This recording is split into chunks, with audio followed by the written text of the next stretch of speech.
Hi, I'm Rebecca and I'm the Psych coach, and today I'm going to be telling you how you can be more assertive. Using proven principles that are used in psychology day in, day out, I'm going to help you learn to say no thank you to things and to stop agreeing to things that you don't want to do. Do you constantly find yourself thinking, I wish I hadn't said yes to that, or I can't believe I've been asked to do that again, but you still go along with it? Well, watch this, because I will tell you how you can learn to say no to those things. Tip number 1 is combine assertion with politeness. Now, if you're not someone who's particularly assertive, what you may do is make the connection that being assertive means being rude. It doesn't. Assertiveness and aggression are two totally different things. And for you to be a little more assertive won't make you rude. That means that you can practice being assertive whilst being really polite as well. Saying things like, I would really prefer it if, or I would like this please, or I would rather not do that, thank you. Perfectly polite, but all three statements are loaded with being very assertive and giving across your preference. So remember to be polite and to be assertive, and by doing that you will remove any fear you've got that you're going to become someone who's just seen as a bit of an aggressor.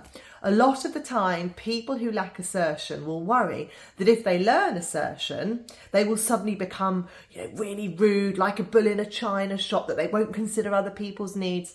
That is not the goal of assertion. Assertion is to simply practice voicing your needs sometimes, not all the time, sometimes. Tip number 2 is graded exposure. So that's a principle in psychology that basically means you start with the easy and you build up to the more difficult. So if you are someone who really struggles with saying where you're going to meet your friends, for example, at the weekend, or agreeing where you're going to go for dinner or where you're going to meet for a coffee, then you're probably going to really struggle with things like being assertive to your boss at work, perhaps. So if you start small, start with the things that you find easiest. Maybe that is saying where you want to go with friends. Maybe that is asking for something in a shop that you wouldn't normally ask for. Maybe that's telling someone who you're really close to that you don't want to do the activity they've suggested. So think about the things that you find easy and start practicing saying no to them, or perhaps asserting your preference for doing something else with them. If you can start with those things, get used to it, practice day in, day out on a weekly basis. And once you're comfortable with those things, then you can start challenging yourself onto the bigger things. Maybe a step up from that would be complaining if you're not happy about a service you've received somewhere. Maybe it would mean pushing back on a family member who is asking you to do something you're not keen on. Maybe it would mean saying no to a colleague, not necessarily a boss, but a colleague who has asked you to do something that actually you think is quite unreasonable. So build up bit by bit, do the graded exposure, and once you're comfortable at each level, you can then start challenging yourself on the next level up. This all takes practice. It's not going to come easily. It's meant to be uncomfortable. But remember, when you feel uncomfortable, you're most likely to be making progress. Tip number 3 is pick your battles. Okay, by that, I mean you don't need to be assertive in every situation. Now, I appreciate I've said that being assertive isn't about being combative. So the term pick your battles, okay, maybe it's not the most appropriate term, but what I mean by that is don't think that every situation you go into where you don't like something or where you want to speak up, you need to. Sometimes things are best left unsaid. Sometimes it's a case of just sucking something up the way it is. Of course, if you feel really strongly, then you can practice being assertive. But a lot of the time I will see people who are practicing being assertive and they start thinking that they need to be assertive everywhere they go. And actually it just takes up a lot of energy, and people will often say it just feels unnecessary. And that's because we don't always need to be assertive. Even assertive people sometimes don't assert themselves. So don't think that practicing being assertive means that you must always do that.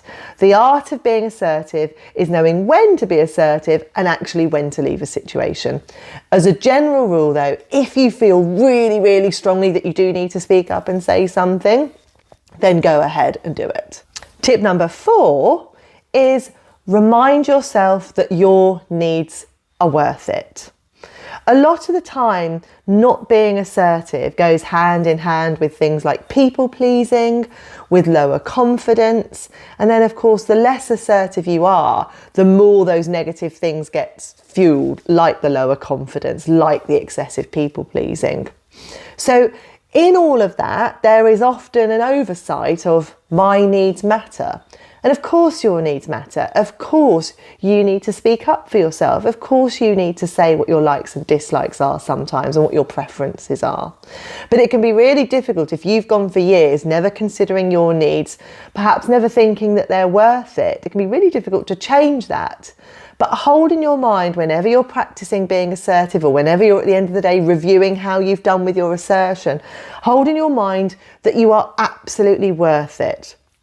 That sometimes you need to put your point across. Sometimes you need to do something that's more convenient for you or your loved one. That sometimes you need to say no to something, even though it feels really difficult to the person that you're saying no to.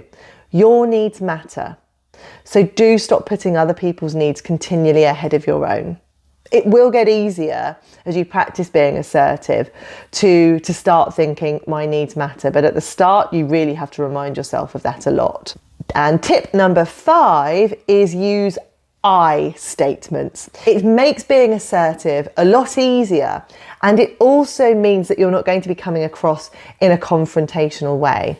For example, if I said, you shouldn't do that, you make me feel incredibly angry when you do that, I'm really attacking the other person. Whereas if I say, I would really prefer it if you didn't do that, please. I feel quite unsettled when you behave like that around me.